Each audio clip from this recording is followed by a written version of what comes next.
I thought that my 20s would be the best years of my life, but nobody told me how hard it was going to be. Today, I'm going to be sharing why young adulthood seems so hard, and then also what I did to help get myself through it. So adulthood isn't just about paying bills, starting a career, getting to finally do whatever you want to do. It's also about building a new life, reinventing yourself, becoming a new person. And I'm going to share some things that were vital to me making it this far. So that way you won't have to struggle as much as most of us have to in our 20s. So for me, by far the biggest problem that I had to address first for being an adult was adjusting to becoming an adult. So what did I do? I went to therapy. Now repeat after me.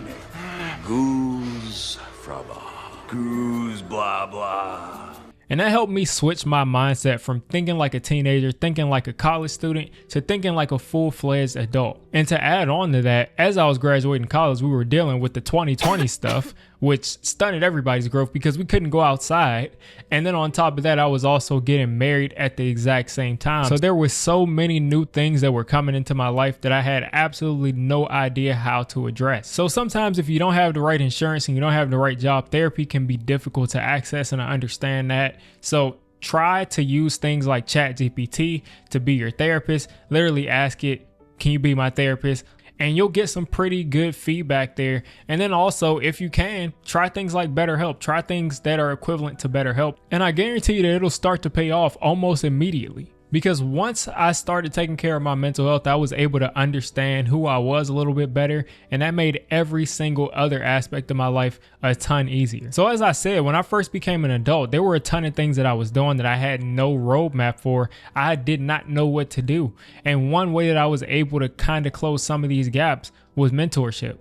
For me, my mentors have been in the academic space and in the professional space. And I'll tell you one thing, one of my mentors pretty much got me into the grad school that I went to. And then another one of my mentors, he pretty much helped me when I didn't have a job and I was looking for a job and I had gotten laid off last year. But it made it a lot easier to be able to navigate that situation and find a job. So I haven't really had a mentor for my personal life, and I believe if I did, I probably would be much further along in that area. But something that's helped a ton is finding other people, finding virtual mentors.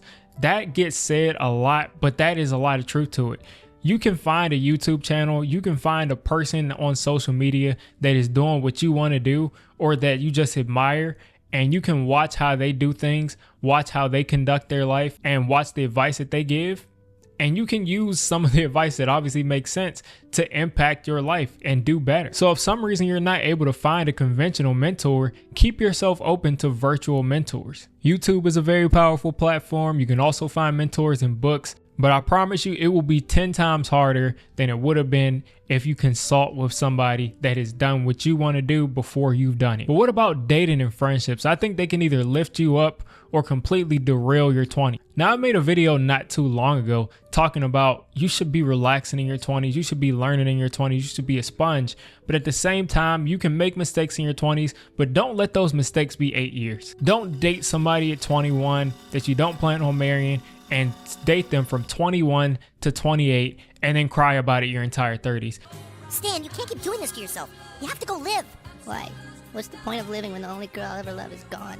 Don't let a mistake that you make in your 20s cost you your entire 20s. And this includes friends too. Don't hang around with the same friends that are derailing you, that are taking energy from you, that are not contributing to your life in any positive way, that don't want you to win. Don't stay around those friends your entire 20s. Your 20s more than any other time in your life are going to fly by. I promise you. When you're a teenager, when you're a kid, you're doing something new every week. You're doing something new every day. There's something that you haven't seen at least every day or every month.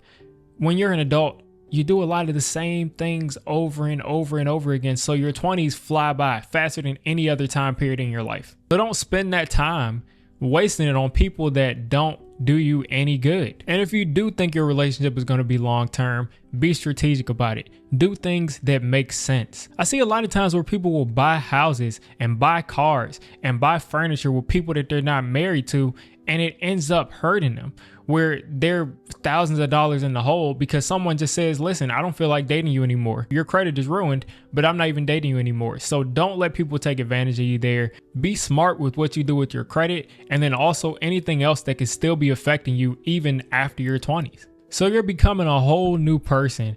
And a lot of times we forget about simple things like you're going to have to build out a new wardrobe. Does this mean that you can't wear anything from when you were 21 or 19 or 18 or 17? No, it doesn't mean that, but it means that you have to have clothing that is fit for every single important thing that you might go to as a grown-up. At the end of the day, people are always going to judge you about what you're wearing, and it's up to you about if you care about that or not, but it's just the reality of the situation. If you weren't somebody who was raised by parents who know what to wear in every single scenario, for instance, I was going to a professional conference and I just did not know what to wear. And there are so many things like that as an adult that you just never think about until you're in that situation, and then you're scrambling to try to figure out what you need to do. So while you're 19 or while you're 20 or while you're young, just start doing some thinking about like, what would I need to wear in this situation? Or what would I need to wear in that situation? And just start slowly buying those things. You don't have to buy Gucci or Louis or everything else under the sun, but just start slowly buying those things that could help you for if someone calls and you need to go to an event and you may not have anything that's fitting for the occasion. When you show up to an event as a young adult, especially, and you're not dressed for the occasion and people are looking at you, you're a lot less likely to bounce back because you're a new adult and you're looking around like, am I doing the right thing? Am I just ruining my entire career or ruining this entire opportunity because I did not know what to do? So there's a ton that you still have to learn. And that's something that I definitely had to think about as I got older. Unfortunately, having the right wardrobe could be the difference between you getting or losing a job. I got the job.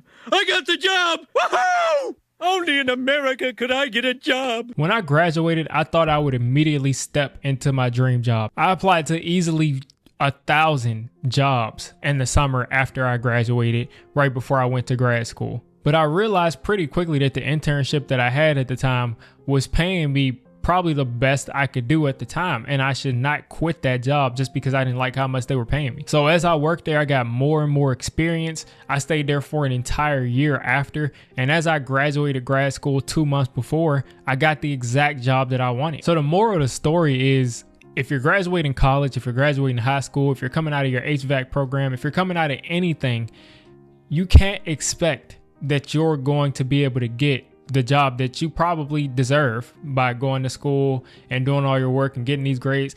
You're not going to always get that immediately out of college. And I see a ton of people that spend 2, 3, 4, 5 years to stunt their career and not pick things that might be adjacent to what they want to do. And they'll just kind of work minimum wage jobs because they'll say, I don't want to start working in this area because this isn't what I want to do with my life. The tough thing about being an adult is that bills have to be paid. Also, health insurance is great. Oh no, this is horrible. What is it, Doctor? This man has no insurance. He'll never be able to afford this room. You're right, nurse. Extract the patient to the hallway. Stat!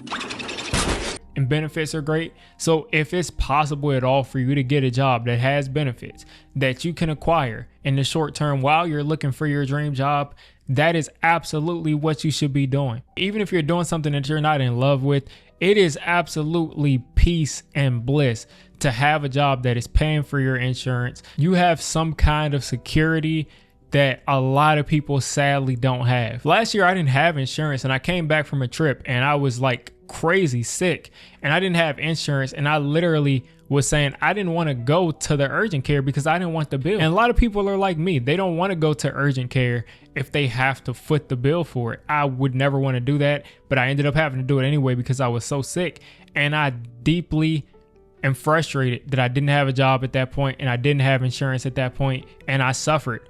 Please do not take this early part of your 20s to be ultra picky with the job, to say, if they're not paying this much, I'm not taking it. If they're not specifically doing this, I'm not taking it. Take the job. I promise you, a ton of times, even if your job has nothing to do, your dream job has nothing to do with what you're doing, a lot of times they'll say 3 years professional experience. And if you spent the last 3 years working at the movie theater, you were throwing a temper tantrum that you couldn't work in your field, you missed out on your 3 years experience. And believe me, once you get into the professional world, you'll be able to take things that you've done in one job and spin your resume to make it seem like it's directly related to your next job. So just like dating, don't let a small mishap of you not being able to get a job for a couple of months delay you for years because you're upset that you didn't get specifically what you wanted. Adulthood is a huge adjustment. It's one that you shouldn't take on by yourself. And if you're interested on what I believe everybody in their 20s should be doing in 2025, check this video out here.